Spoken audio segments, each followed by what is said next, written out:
दोस्तों, शिक्षा क्या है? शिक्षा वह है जो व्यक्ति को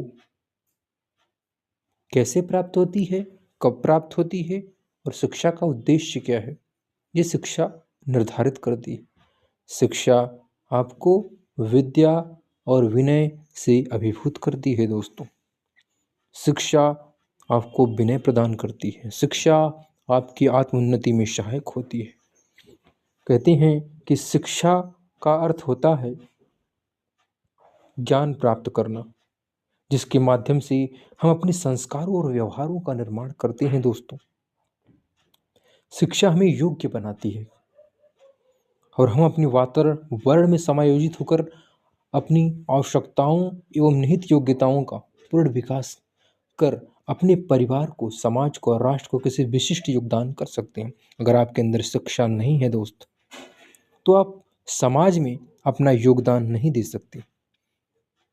ये केवल एक आधार है समाज का, जो शिक्षा का आधार है, केवल एक आधार है कि अगर आप योग्य नहीं हैं तो समाज में अपना योगदान नहीं दे सकते। इसका दूसरा आधार है, जो क्या योग्य नहीं है, जो पढ़े लिखे नहीं, वो समाज में अपना योगदान नहीं दे रहे हैं। नहीं दोस्तों, उनका भी समाज में एक अहम योगदान है, क्योंकि इस पृथ्वी पर जो भी मनुष्य आया है उसका कुछ न कुछ उद्देश्य है, कुछ न कुछ वह जीवन में प्राप्त करना चाहता है।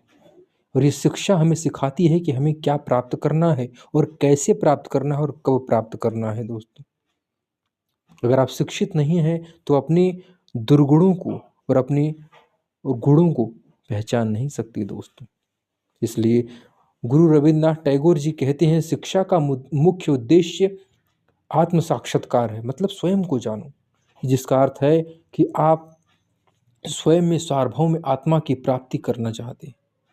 यदि यह एक ऐसी प्रक्रिया है जिसकी अनुभूति शिक्षा के बिना असंभव है। अगर आप आत्म साक्षात्कार करना चाहती हैं, स्वयं को जानना चाहती हैं दोस्तों, तो शिक्षा आपको इसमें योगदान देने का एक साधन बनती है दोस्त। स्वामी विवेकानंद शिक्षा के एक इस ढंग से परिभाषित करते हैं, कहते हैं कि शिक्षा एक व्यक्ति में पहले से ही पूर्णता की अभिव्यक्ति है। और अरस्तु कहते हैं, एक स्वस्थ शरीर में एक स्वस्थ मस्तिष्क का निर्माण होता है। किसने कहा था? अरस्तु ने कहा था, एक स्वस्थ शरीर में एक स्वस्थ मस्तिष्क का निर्माण होता है। और कौन करती है? वो शिक्षा आपके शरीर में, अरस्तु कहते हैं कि शिक्षा एक स्वस्थ शरीर में एक स्वस्थ मस्तिष्क का निर्माण करती है। और शिक्षा आपको आत्म